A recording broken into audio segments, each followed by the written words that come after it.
Hello, welcome guys. Welcome back to my channel Chemistry Simplified. Today we are back with another class 12 chemistry topic, that is from coordination compound. A very important topic for the board perspective. Here we have valence bond theory. Now before we proceed, let us see what we are going to discuss. So first of all हम यहाँ पे discuss करेंगे valence bond theory के main features क्या होते हैं, what are the main assumptions, what are the limitations of valence bond theory, and we will also do one और two question. Okay, so let's begin. सबसे पहले हम जानेंगे वैलेंस बॉन्ड थ्योरी आखिर है क्या, उसके मेन फीचर्स क्या हैं. So basically this valence bond theory was given by Pauling in 1931 and this is based on the concept of hybridisation. तो अब ये वैलेंस बॉन्ड थ्योरी के मेन फीचर्स क्या है. बेसिकली ये जो वैलेंस बॉन्ड थ्योरी कहती है कि मेटल और लिगेंड के बीच में जो फॉर्मेशन है, बॉन्ड फॉर्मेशन है, वो कैसे हो रहा है. ठीक है, तो यहाँ पे हम जो metal atom, central metal atom है, ये क्या करेगा. जैसे मान लीजिए आपके घर में कोई गेस्ट आते हैं, कभी किसी कोई फंक्शन है तो हमारे घर में बहुत सारे गेस्ट भी आते हैं. जब गेस्ट आते हैं तो हम क्या करते हैं, हम उनके लिए रूम्स अवेलेबल करते हैं. या तो आप होटल बुक करते हैं या फिर आप क्या करते हैं, अपने घर पे ही एक दो कमरे खाली करते हैं. ठीक है, तो यहाँ पे सेंट्रल मेटल एटम का काम क्या है. सेंट्रल मेटल एटम जो है वो लीगेंड्स के लिए जगह खाली करती है, ऑर्बिटल्स को वैकेंट करती है. और साथ ही यहाँ पे लीगेंड्स का काम क्या है, लीगेंड्स यहाँ पे इलेक्ट्रॉन को डोनेट करते हैं. ठीक है, तो मेटल लीगेंड का बॉन्ड फॉर्मेशन इस तरीके से होता है. तो let's see what are the features.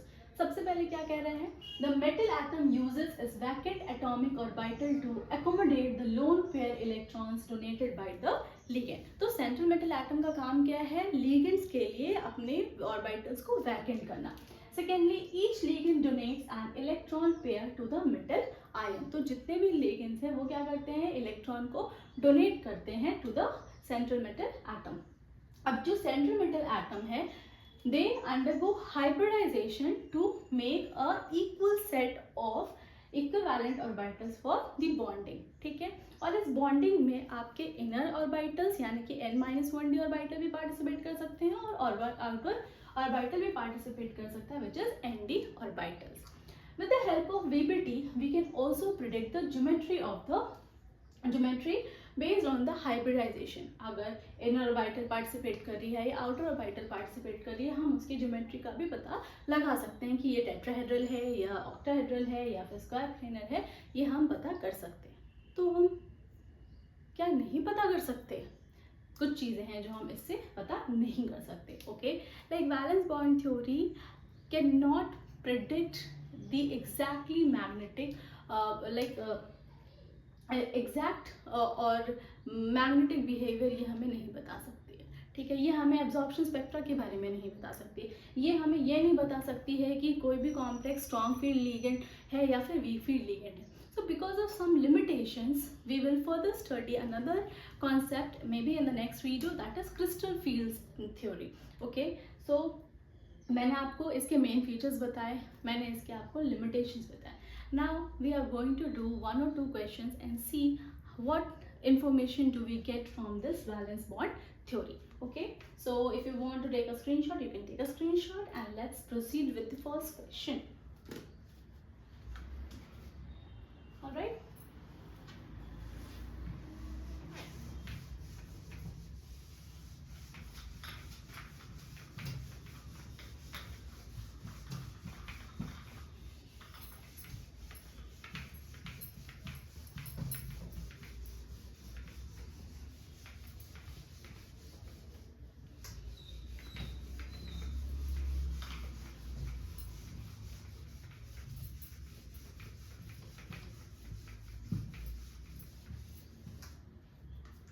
First question is hexaamine chromium 3 ion.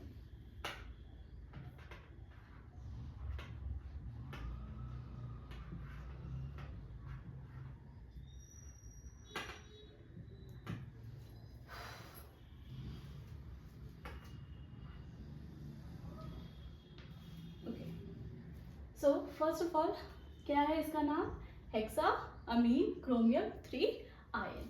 तो इस क्वेश्चन को सॉल्व करने के लिए सबसे पहले हमें क्या करना पड़ेगा, हम इसका ग्राउंड स्टेट इलेक्ट्रॉनिक कॉन्फ़िगरेशन लिखते हैं.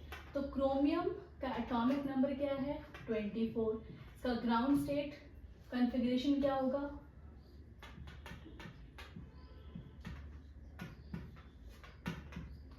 is 3D, 4s, 4p.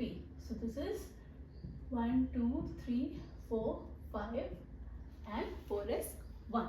Okay, अब क्रोमियम, यहाँ से अगर हम इसका ऑक्सीडेशन स्टेट निकालें तो ऑक्सीडेशन स्टेट क्या होगा, क्रोमियम की 3+ आएगी. ठीक है, तो क्रोमियम 3+ के लिए हमारे पास कॉन्फ़िगरेशन क्या हो जाएगी, अगर हम 3+ की बात करें तो यहाँ से एक इलेक्ट्रॉन आपका s ऑर्बिटल से जाएगा और 2 इलेक्ट्रॉन आपका d ऑर्बिटल से जाएगा. सो बेसिकली हमारे पास कितने इलेक्ट्रॉन बच जाएंगे, 1 2 3 इज गॉन, 1 2 and 3. ठीक है, अब हमारे पास लिगेंड कितने हैं, ये हो गया आपका configuration in the for Cr3+. ठीक है, अब हमारे पास लिगेंड कितने हैं, 6 लिगेंड्स है अमोनिया के, और अमोनिया कैसा है, वीक लिगेंड है. तो बेसिक अमोनिया यहाँ पे क्या है, ये अमोनिया यहाँ पे पेयरिंग नहीं होगी. पेयरिंग क्यों नहीं होगी, क्योंकि यहाँ पे एज आप देख सकते हैं सिर्फ 3 इलेक्ट्रॉन है. तो यहाँ पे अगर हम पेयरिंग भी करेंगे तो कोई फायदा है नहीं. ठीक है, तो अब इसमें क्या होगा, यहाँ इस केस में हमारे जो इनर ऑर्बिटल है, यहाँ पे आप देख सकते हो 2 ऑर्बिटल खाली है, यहाँ पे s का 1 ऑर्बिटल खाली है और यहाँ पे p के 3 ऑर्बिटल खाली है. ठीक है, so in the hybridization state what will happen, this ये d, 2 d के 1 s का और ये 3 p ऑर्बिटल पार्टिसिपेट करेंगे टू फॉर्म d2sp3 हाइब्रिडाइजेशन. ठीक है, अब हम इसे किस तरीके से रिप्रेजेंट कर सकते हैं, फॉर CrNH3 6 हमारे पास क्या हो जाएगा,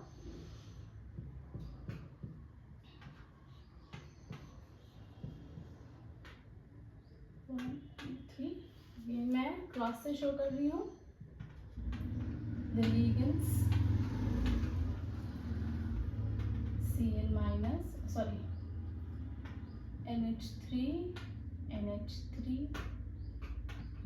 NH3 1 2 3.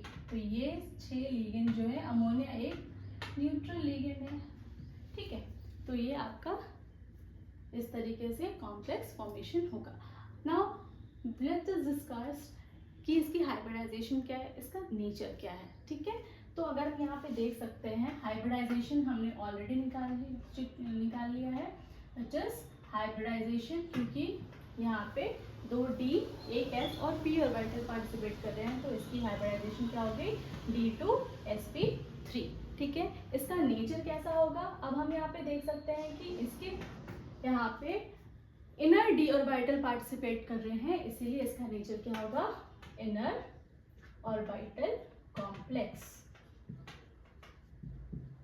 ठीक है, अब इसका मैग्नेटिक नेचर अगर हम देखें,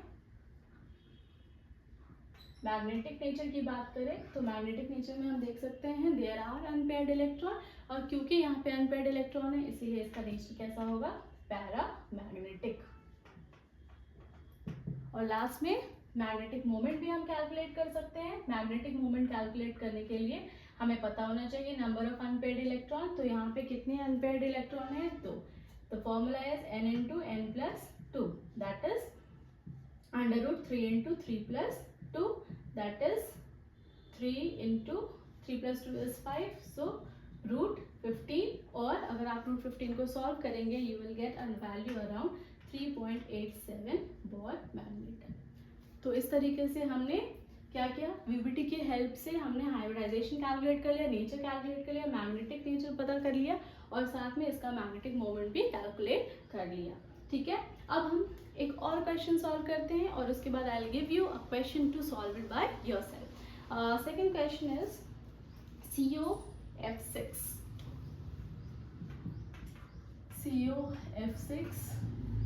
3-. ठीक है, कोबाल्ट सेम वैसे करेंगे हम. कोबाल्ट का ऑक्सीडेशन, कोबाल्ट का एटॉमिक नंबर है 27. इसका ग्राउंड स्टेट कॉन्फ़िगरेशन क्या हो जाएगा, 3d7 4s2.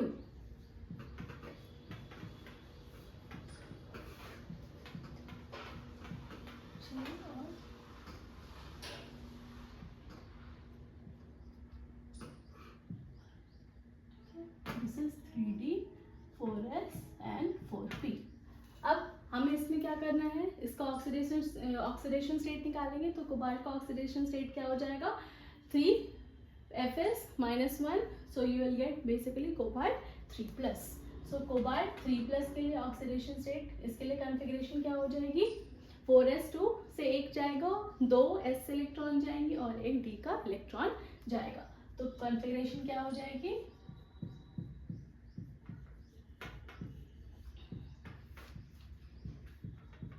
This is 3d। So s खाली हो गया, 2 इलेक्ट्रॉन इधर से गए और एक इलेक्ट्रॉन इधर से गया, तो कितने हो जाएंगे, 7 से 1 रह गया 6। ठीक है, अब F एक वीक फील्ड लिगेंड है, ठीक है, तो जिसके वजह से यहाँ पे पेयरिंग नहीं हो सकती है। तो अब इस कॉम्प्लेक्स में क्या होगा, इस कॉम्प्लेक्स में पार्टिसिपेट हमारे पास है 6 लिगेंड, 6 लिगेंड है, लेकिन यहाँ पे इनर ऑर्बिटल पार्टिसिपेट नहीं कर सकता। और क्योंकि इनर ऑर्बिटल पार्टिसिपेट नहीं करता, इसलिए आउटर डी ऑर्बिटल पार्टिसिपेट करेगा। तो हम यहाँ पे क्या कर सकते हैं, we will make 4d। So for CO F6 3-,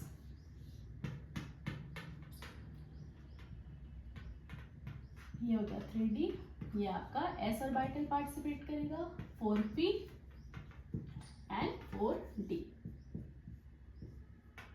so 1s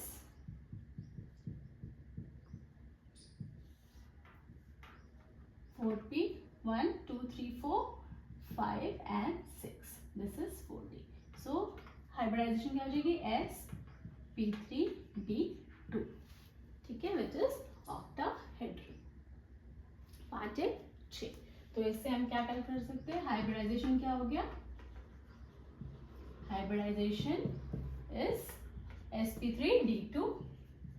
nature कैसा हो गया, क्योंकि आउटर डी ऑर्बिटल पार्टिसिपेट कर रहे हैं, this will be outer orbital complex. ठीक है, आउटर ऑर्बिटल कॉम्प्लेक्स हो गया ये। अब इसका मैग्नेटिक नेचर कैसा होगा, magnetic nature will be strongly paramagnetic, strongly paramagnetic होगा। And if you talk about the magnetic movement, तो यहाँ पे हमारे पास 4 अनपेयर्ड इलेक्ट्रॉन है, 4+2, सो 6 √24b। और अगर आप चाहो तो आप इसे सॉल्व करके भी लिख सकते हैं डेसिमल में वैल्यू। ठीक है, so this is how we solve a question on VBT। So you can also try to do one question, ये आपके लिए होमवर्क है, आप ट्राई कर सकते हैं। For your homework you can try question FeCl6।